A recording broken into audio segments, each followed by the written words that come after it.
1차로는 일단 타키카디아의 분류를 먼저 해볼 거고요. 이런 타키카디아가 생길 수 있는 메커니즘, 그리고 AV-NRT와 AV-RT, AT에 대해서 말씀을 드리고, SVT가 터미네이션이 될 때 EKG, 그리고 A플루터와 AP까지 간단하게 말씀을 드리고 마무리하도록 하겠습니다. 일단 처음으로 타키카디아의 분류를 먼저 해보도록 하겠습니다. 타키카디아는 잘 아시겠지만 1분에 맥박이 100회 이상 뛰는 것을 말하는데요.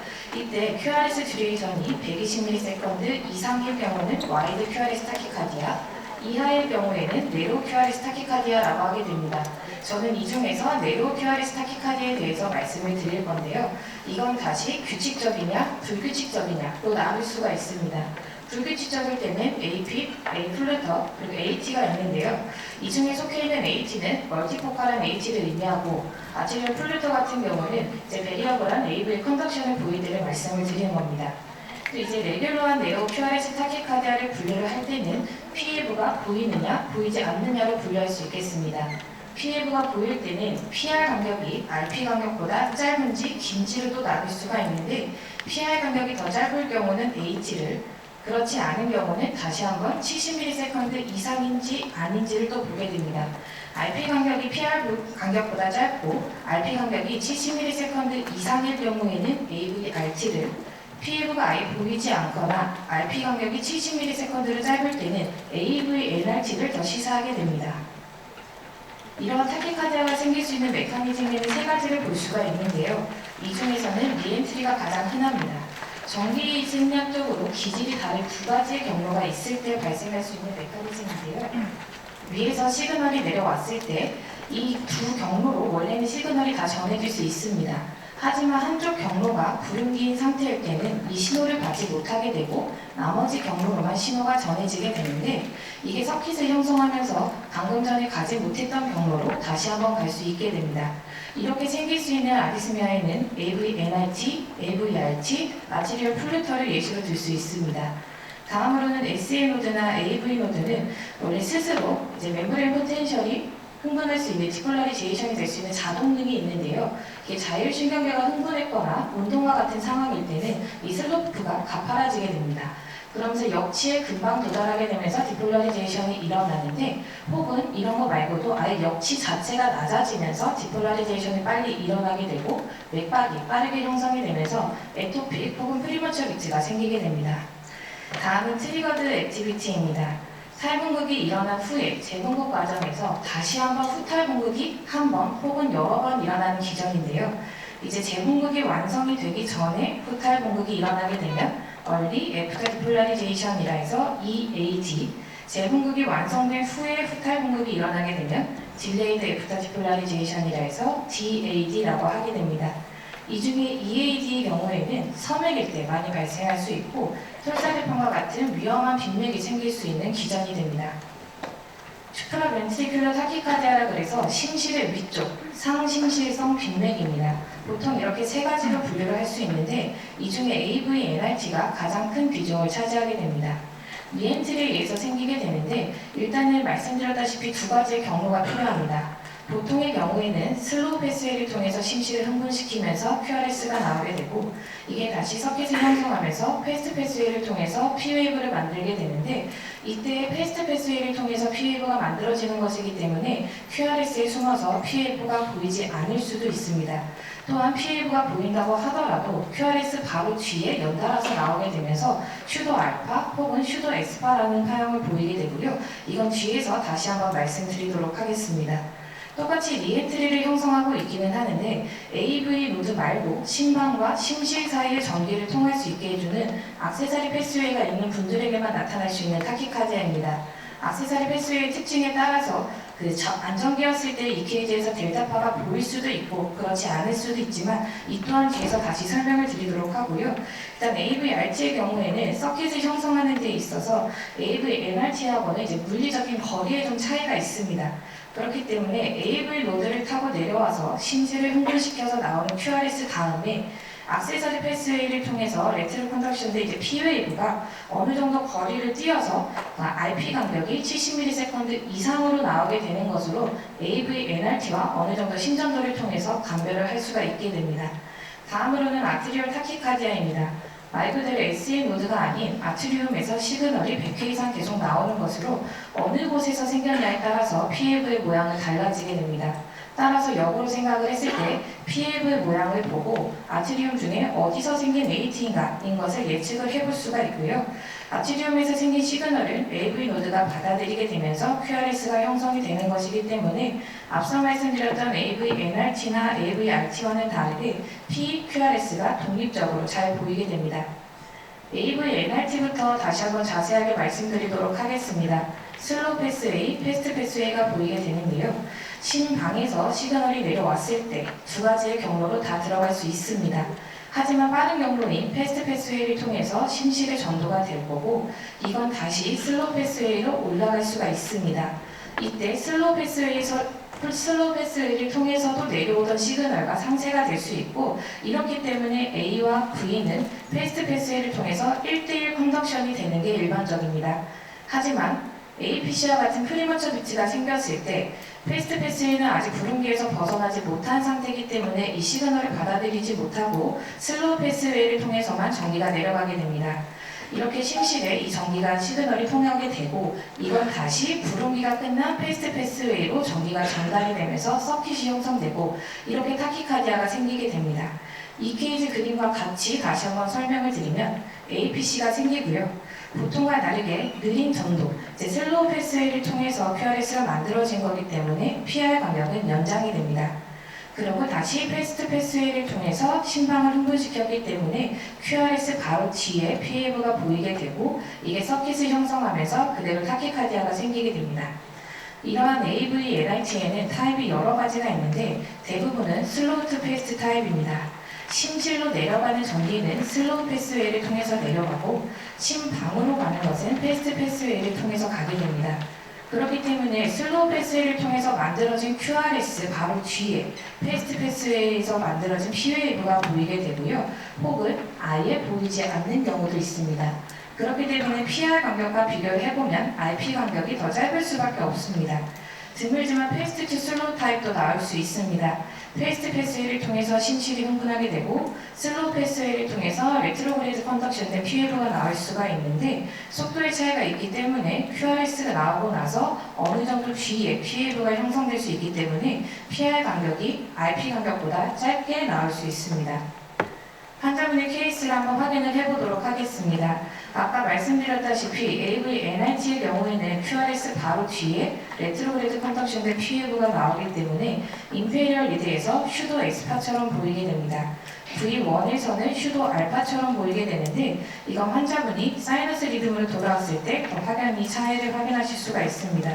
두 가지의 케이스를 이렇게 옆으로 같이 비교를 해보면 사이너스 리듬에서는 PW가 QRS 바로 앞에 위치를 하게 됩니다. 하지만 타키카디아였을 때는 PW를 찾아볼 수가 없고 대신에 임페리얼 리듬인 2, 3 유도에서 QRS에 슈도 엑스파가 보이는 걸 알 수가 있습니다. 그렇기 때문에 이분은 AVRT보다는 AVNRT를 더 시사한다고 예상을 할 수가 있고요. 다른 케이스를 한 번 더 확인을 했을 때 똑같이 사이너스 리듬에서의 임페리얼 유도에선 보이지 않은 에스파가 타키카디아에선 보이고 있습니다. 이걸 조금 더 크게 봐서 RP 간격이 어떤가를 봤을 때 제가 기준이 70ms라고 말씀을 드렸지만 이제 심전도상으로는 모든 종이 작은 두 칸, 80ms를 기준으로 보시는 게 더 편하실 겁니다. 이분 같은 경우는 QRS가 끝나는 R과 PW가 시작하는 P, 그 RP 간격이 모든 종의 한 칸도 채되지 않을 정도로 짧습니다. 그렇기 때문에 AVRT보단 AVNRT에 가깝다고 예상할 수 있습니다. 다음은 AVRT입니다. AV 노드 말고 심방과 심실이 서로 전기를 주고받을 수 있는 액세서리 패스웨이가 존재할 때 나올 수 있는 건데요. 이제 심방에서 심실로도 전기가 전달이 될 때, 그때는 심전도상에서는 액세서리 패스웨이가 패스트 패스웨이로 작용하기 때문에 델타 웨이브가 보이게 됩니다. 이러한 경우는 이제 심방에서 심실로, 심실에서 심방으로 전향 변도가 가능한 매니페스트 액세서리 패스웨이일 때 보일 수 있으며 그렇지 않고 심실에서 심방으로만 전달이 되는 액세서리 패스웨이는 컨실드 액세서리 패스웨이라고 하게 됩니다. 제가 말씀드린 이제 AV RT의 경우에는 심방에서 심실로 내려갈 때 AV 노드를 타고 심실에서 심방으로는 액세서리 패스를 통해서 전기가 전달이 되면서 마크로 리엔트리를 형성하는 올소드로믹 AV RT가 전형적이고 케이스가 더 많기 때문에 저희는 이제 뒤에서 이거에 대해서만 말씀을 드릴 거고요. 이와 반대로 액세서리 패스를 통해서 심방에서 심실로 그리고 이 전기가 다시 AV 노드를 타고 심방으로 올라가면서 서킷이 형성된 것을 안티드로믹 AV RT라고 하게 되고 아무래도 액세서리 패스를 통해서 심방에서 심실로 전기가 패스 웨이로 해서 전달이 된 거기 때문에 와이드한 QRS 타키카디아가 나오게 될 것입니다. 환자분의 케이스로 같이 관찰을 해보도록 하겠습니다. AV MRT와는 다르게 임페리얼 유도에서 슈도 X판은 보이지 않고 보통은 TLV가 인벌전된 것처럼 보이게 됩니다. 또한 V1에서 TLV에 PLV가 겹쳐져 있는 것을 보실 수가 있는데요. 사이너스 리듬일 때와 다시 비교를 해보면 확연한 차이를 보실 수가 있습니다. TLV가 타키카디아에서는 이제 인벌트된 PLV가 보이기 때문에 이제 하향된 것으로 보이고 V1에서 타키카디아에서는 이제 깔끔한 사이너스 리듬의 TLV하고 다르게 PLV가 얹혀져 있는 걸 보실 수가 있습니다. AV NRT와의 차이점으로 RP 간격을 말씀드렸는데 이분 같은 경우는 QRS가 끝나고 레트로 컨덕션 때 이제 P웨이브가 나오는 RP 간격이 모는 종이 2칸 이상입니다. 그렇기 때문에 AV NRT보다는 AV RT에 더 가깝다고 할 수 있습니다. 다른 케이스를 다시 한번 확인했을 때 임페리얼 리드에서는 잘 보이지 않지만 V1에서 타키카디아를 보시면 TLV에 PLV가 얹혀져 있는 걸 보실 수가 있습니다. 이때 또한 RP 간격이 모는 종이 작은 2칸을 넘기 때문에 AV NRT보다 AV RT를 더 시사한다고 할 수 있습니다. 다음으로는 아트리얼 타키카디아 심방 빈맥입니다. SN 노드가 아닌 아트리움에서 시그널이 100회 이상 나오는 것으로 보통은 포컬하게 나오게 됩니다. 이때 위치는 LA보다는 RA에서 더 잘 나오게 되고 그 중에서도 크리스타 터미널리스에서 주로 발생을 하게 됩니다. 조직과 조직이 만나는 분기점에서 보통 생기게 되고요. 임페리얼 리드에서의 PLV 모양을 통해서 심방의 밑에 쪽에서 생긴 건지 위에 쪽에서 생긴 건지 어느 정도 유추를 해볼 수가 있습니다. 이렇게 환자분의 케이스를 보시면 일단 임페리얼에서 보이는 P웨이브가 사이너스 노드에서 나온 P웨이브와는 모양이 다릅니다. 엑토픽하게 나왔고요. 대신에 모양이 일정합니다. 그렇기 때문에 멀티포컬하지 않고 포컬하다는 걸 알 수가 있고 지금 일단은 이제 P웨이브가 임페리얼 리드에서 네거티브하게 나왔기 때문에 심방의 밑에 쪽에서 생겼구나라는 것을 알 수가 있습니다. 추가적으로 말씀을 드리면 V1에서 보이는 P웨이브를 통해서도 라이트 쪽에서 생긴 건지 레프트 쪽에서 생긴 건지까지도 예상을 할 수 있습니다. 이번 같은 경우는 임페리얼 리드에서는 네거티브한 P웨이브가 나왔고 V1에서는 포지티브한 P웨이브가 나왔기 때문에 레프트 그리고 하부 쪽에서 생겼을 거라고 예상을 해볼 수가 있겠습니다. SVT가 터미네이션이 될 때는 보통의 AV NRT와 AV RT는 P웨이브를 마지막으로 해서 끝나게 됩니다. AT 같은 경우에는 이제 시그널이 에이트루밍에서 나왔기 때문에 그 P가 QRS까지 이제 전달이 되고 끝나기 때문에 라스트 이벤트가 QRS로 나오게 되는데요. 이분 같은 경우는 일단은 아트리얼 플루터임을 바로 보고 아실 수가 있을 겁니다. 일단 아트리얼 플루터의 특징은 뒤에서 다시 말씀을 드리겠지만 베이스라인 세그멘트가 보이지 않습니다. 대신에 특징적인 조동파, 큰 F파가 보이게 되고요. 지금 환자분 하트레이트는 150회보다는 좀 안 되는 걸로 보이긴 합니다. 하지만 조동파 2번에 QRS 1번, 2대1 컨덕션이 됐다는 걸 어느 정도 예상은 할 수 있지만 이렇게 하트레이트가 좀 조절이 되고 나서 봤을 때 더 확연하게 이건 아트리얼 플루터구나 확신을 할 수 있게 됩니다. 그리고 이분 같은 경우는 일단 네로 QRS 타키카디아가 보였고 네로 QRS 타키카디아를 일단 멈추기 위해서 AV 노드를 일시적으로 차단시키는 아데노신을 슈팅을 했습니다. 몇 초 후에 이 타키카디아는 끝나게 됐지만 PAV는 계속해서 보이게 됩니다. 이것은 일단 아데노신에 의해서 AV 노드가 블럭이 됐지만 심방에서 나오는 시그널을 멈추지 않고 계속해서 나오기 때문에 QRS는 만들어지지 않더라도 심방에서 생기는 PAV는 계속해서 심전도상으로 모니터링이 되는 겁니다. 다음으로는 임페리얼 리드를 보시면 아까 말씀드렸던 슈도 S파가 보이게 됩니다. 똑같이 아데노신을 슈팅을 했고요. 몇 초 후에 터미네이션이 됐을 때를 보시면 임페리얼에서 보이던 슈도 S파가 사이너스 리듬으로 돌아왔을 때는 보이지 않습니다. 그리고 이번 같은 경우는 QRS를 마지막 이벤트로 끝나게 됐는데 이건 일단 패스트 패스웨이를 통해서 QRS가 만들어졌고 죄송합니다. 슬로우 패스웨이를 통해서 QRS가 만들어졌고 이게 원래는 패스트 패스웨이를 통해서 PF가 만들어져야 되는데 그때 패스트 패스웨이가 블럭이 됐구나 라는 것도 예상을 해볼 수가 있고요. RP 간격이 짧기 때문에 AVRT보다는 AVNRT를 더 시사한다고 볼 수 있습니다. 다음으로는 타키카디아입니다. 그리고 T웨이브를 보시면 인버티드 P웨이브가 T웨이브에 얹혀져 있는 걸 보실 수가 있습니다. 사이너스 리듬과 비교를 해봤을 때 다시 한번 볼 수가 있는데요. 이렇게 터미네이션이 됐을 때 T웨이브에 보이던 이제 P웨이브가 사이너스로 돌아갔을 때는 보이지 않습니다. 슈도 S8하고 하기에는 RP 간격이 멀고 모노종이 2칸 이상이기 때문에 이번 같은 경우는 AVNRT보다 AVRT에 더 가깝다고 할 수 있습니다. 다시 한번 정리를 해보도록 하겠습니다. AV 노드를 일시적으로 차단시키는 아데노신과 같은 약제를 슈팅을 했을 때 타키카드에서 보이던 특징적인 파가 터미네이션이 된 후에는 보이지 않습니다. 그렇기 때문에 아데노신 슈팅을 했을 때 EKG 모니터를 꼭 하게 되는데 이제 터미네이션 된 후와 그 전을 비교를 해보시면 이게 AVNRT인지 AVRT인지 조금 더 감별이 쉽겠습니다. 다음으로는 A플루터와 AT입니다. 똑같이 AV 노드가 블럭이 됐다고 하더라도 아트리움에서 생기는 이 시그널은 계속되기 때문에 조동파가 보이고 PAV는 계속해서 보이게 됩니다. 그렇기 때문에 AVNRT나 AVRT보다는 이 플루터와 AT는 더 감별이 쉽습니다. 아트리움 플루터에 대해서 다시 한번 자세히 말씀을 드리도록 하겠습니다. 아트리움 플루터는 해부학적으로 생긴 마크로 리엔트리인데요. RA에서 일단 상대정맥과 상천판 사이에 있는 CTI에 의존하는 플루터냐 아니냐로 전형적이다 아니냐로 나뉘게 됩니다.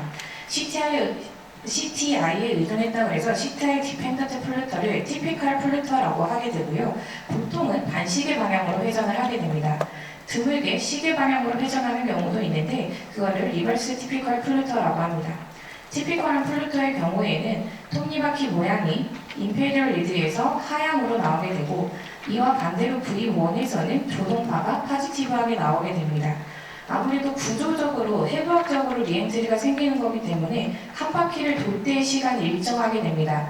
그렇기 때문에 아트리얼 플루터는 일단 심방에서 300회의 시그널이 나온다고 합니다. 1분에. 그렇기 때문에 심전도상으로는 톱니바퀴 하나가 생기는데 큰 모노종이 한 칸, 0.2초가 생기게 되고 2대1 컨덕션이 될 때 보통 AT와 플루터가 이제 헷갈리게 되는데 조동파인 게 보이고 이 조동파가 심지어 모노종이 딱 한 칸으로 나온다. 그렇다면 전형적인 플루터임을 저희는 확신할 수가 있습니다. 이 환자분의 경우에는 임페리얼 리드에서 조동파가 하향으로 나오고 V1에서 PAV가 파지티브하게 나오고 있습니다. 그렇기 때문에 티피컬한 플루터임을 알 수가 있고요. 추가적으로 여기 F파 하나가 딱 모노종의 큰 한 칸 0.2초로 나옵니다. 따라서 심방에서 지금 1분당 시그널이 300회씩 나오고 있구나 라는 것도 알 수가 있게 됩니다. 다음으로는 잘 알고 계신 APB입니다.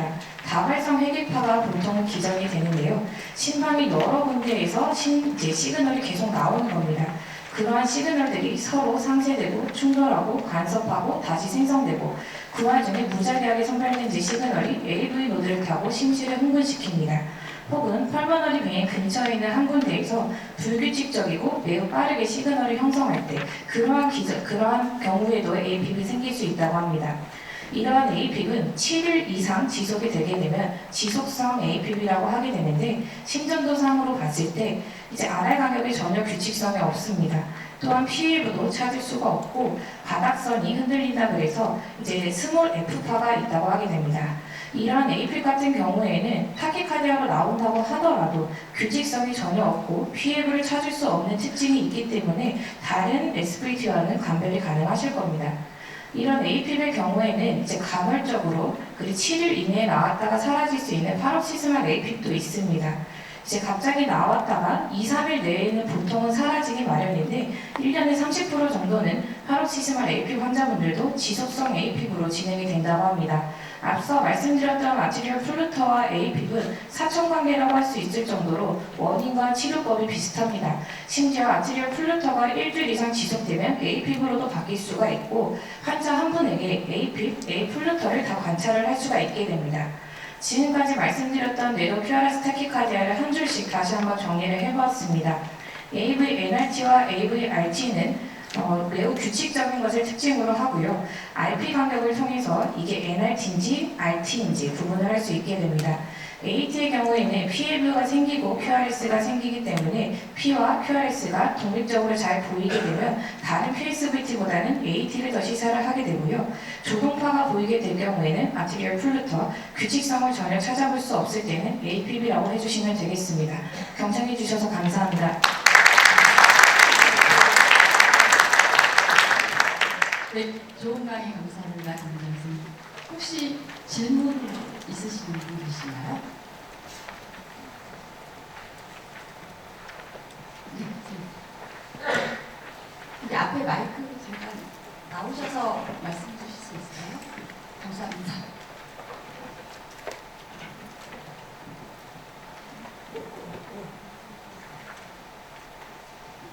안녕하세요, 선생님. 발명 감사합니다. AV-RT랑 AV-NRT 쪽에서 설명을 주실 때 AV-NRT에서 보통은 슬로우 패스트 패스웨이라고 하셨는데 저게 패스트 슬로우 타입으로 나올 때는 PR보다 RT가 길어지니까 AT랑 구분할 수 있는 다른 방법이 혹시 있는지 궁금해서. 일단은 패스트 슬로우 타입은 잘 나오지 않는 경우기도 하고요. 저희 심정도 상으로는 사실 구분이 어렵습니다. 또한 AV-RT와도 구분이 어려울 거고 이와 같은 경우에는 EP를 통해서 알 수 있을 것 같습니다. 감사합니다, 선생님. 네, 또 다른 질문 있으세요? 네, 개인적으로 궁금한 게 심전도시로 보면 지금 그 컴퓨터 AD 다이버시 같은 게 나오잖아요. 최근에 AI 같은 게 엄청 많이 발달돼 있으니까 저런 것들이 다 빅데이터가 되면 사실 파악하는 데 어떤 퀄리티가 사람보다는 그 어떤 컴퓨터 AI가 더 도움이 되지 않을까 그런 막연한 생각을 하게 되는데 혹시 최근에 심전도시 뭐 기계라든지 이렇게 발전이 돼서 그런 뭐 사실 좀 도움이 되는 게 있는지 좀 궁금합니다. AI라든지 아니면 컴퓨터 에이드 다이버시 같은 발전상이 있는지. AI가 발전이 되더라도 저희 검사실에서 쓰는 기계는 동일하기 때문에 네. 제가 지금 체감하고 있는 거는 사실은 잘 없는 것 같고요. 이제 저희가 EKG를 보통은 찍고 나면 컨클루전이 당연히 뜹니다. 위에 뜨는데 맥박이 150회 이상으로 빨리 뜰 경우에는 이게 뭐 AV-NRT다, RT다까지는 안 뜨고 SVT다까지만 뜨게 됩니다. 그렇기 때문에 검사자가 PF를 찾아보고 이걸 통해서 루라 PSVT다까지만 요지를 드리고 이게 AV-NRT 같습니다 라고까지는 말씀을 드리기는 어려움이 있을 것 같습니다. 네. 또 다른 질문 혹시 있으세요? 그리고 방금 아까 질문하셨던 그 테스트 슬로우하고 AT하고 판별하는 방법은 EP랩에서 제가 그 엔트레인, V 엔트레인을 해서 AT면은 VA 디소시에이션이 나오고 테스트 슬로우는 리엔트리이기 때문에 뭐 이렇게 엔트레인이 되는 거죠. 그래서 마지막에 스톱을 했을 때 VAV 이런 패턴이 나오면 리엔트리, VAAV 나오면 AT 이렇게 해서 또 판별할 수 있습니다. 네, 감사합니다. 선생님. 그 AT랑 2대1 A 플루터 구분을 할 때 아데노신을 좀 주면은 감별을 할 수가 있을 것 같아서 저희 랩에 얼마 전에서 한번 했었는데요. 그 아데노신 주고 반응이 없어서 또 더블 도즈 줬는데도 블락을 만들지 못해서 그 구분하는데 좀 힘든 점이 있었는데 이런 경우에 2대1 플루터랑 AT를 구분하는데 어떤 게 더 도움이 될 수 있는지 좀 알고 싶습니다. 일단은 저희 심전도실에서 근무를 할 때 아까 말씀드렸다시피 아트리얼 플루터 같은 경우는 마크로 리엔트리에 의해서 형성이 되는 거기 때문에 굉장히 일단 규칙성을 갖고 있습니다. 그렇기 때문에 하트레이터가 일정하게 150회로 딱 나오게 될 경우에는 아트리얼 플루터에 가깝다고 해주시면 되고요. 어느 정도 이제 배리업을 하다라고 했을 때는 이제 AT 같은 경우에는 시작할 때도 가속이 되는 경우가 있고 끝날 때도 천천히 감속되는 경우가 있습니다. 그걸로도 충분히 감별이 반응이 아예 없어서 네. 구분이 좀 힘들었거든요. 네. 저희 EKG 상에서는 사실 이제 조동가도 보이지 않는 이대 컨덕션일 경우에는 똑같이 어떻게 보면 아티리얼에서 생기는 타키카디아이기 때문에 구별이 심전도상으로만으로는 어렵다고 할 수 있습니다. 반응이 없다는 게 텔레이션이 안 됐다는 얘기인 거예요. 그 아데노신은 AV 노드를 블록을 시키는 거니까 AT를 플러터든 AT든 AV 노드랑 상관없이 도는 타키카디아이기 때문에 둘 다 반응이 없는 거예요. 그러니까 그거는 아데노신으로 플러터와 AT를 구분하기는 조금 어려운. 질문하신 요지는 블록을 시켜서 그죠? 시켜서 이제 그 플로터 웨이브가 나오는지 아이솔레이트 라인이 볼 수 있는지 아니면 플로터처럼 이렇게 소프트 패턴 이런 패턴을 보고 싶은 건데 노드가 블록이 안 되니까 이제 다른 방법이 있냐 이런 말씀이시죠? 아데노신을 제가 알기로 한 24mm까지는 써도 된다고 알고 있어서 조금 더 써보시는 것도 좋을 것 같습니다. 근데 사실 블럭이 안 되면은 AT와 플러터를 구분하기 조금 어려울 수도 있을 것 같습니다. 혹시 4번 아니면 12번? 한 번에 한 번에 있어요? LYR까지. 네, 감사합니다. 사실 심전도나 아니면 홀터, 웨어러블 상에서는 여기서는 사실 이렇게 이론적으로 감별하는 방법이 이제 쭉 나와 있지만 선생님도 해보시면 알겠지만 이게 페이퍼상에서 사실 이렇게 전형적으로 보이는 경우가 흔하지 않아요. 그렇기 때문에 하시다 보면 뭔가 타키카디아를 11리드 EKG나 홀터, 웨어러블 상에서 감별하는 거는 거의 쉽지 않은 경우가 훨씬 더 많다고 보셔야 되고요. 그 감별을 못한다고 해서 좌절하실 필요가 전혀 없습니다. 그게 매우 자연스러운 거고, 그리고 보여준다 하더라도 사실은 심전도상이나 홀터상에서 우리가 어떤 진단을 확진할 수는 없거든요. 그러니까 심전도상에서 이런 소견이 있다 정도의 의견을 드릴 수 있는 것으로 만족하셔도 되니까 너무 그런 거에 대해서 스트레스를 많이 안 받으셔도 괜찮을 것 같고, 다만 이제 타키카디아가 나왔을 때 특히 어려운 것은 저희가 P웨이브가 워낙 볼테이지 작기 때문에 사실 그냥 서피스 상에서는 감별을 하기가 어려워요.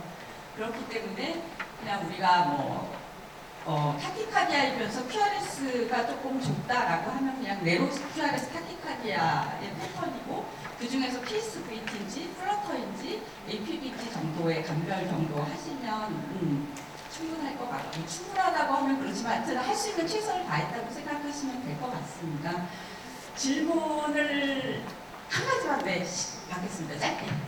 시술방에서 질문을 많이 받는 것 중에 하나가 ABRT랑 ABNRT를 심전도상에서 어떻게 구분할 거냐라는 질문을 좀 많이 받는데요. 90년대 아산병원에서 발표된 페이퍼에 따르면은 타키카디아가 진행될 때 심전도에서 ST 디프레션이 깊고 모든 이들에서 많이 생길수록 ABNRT보다는 ABRT에 더 페이버하다, 유의미하다는 의미가 있습니다. 그래서 PM을 따라서 감별이 힘들 때는 이제 STL 디프레션을 보고 감별하시면 좀 더 정확하게 올라갈 것 같습니다. 네, 감사합니다. 질문이 아니시고 보충 설명을 주셨네요. 감사합니다. 자, 그럼 시간 관계상 여기서 김현정 선생님 발표를 마치겠습니다.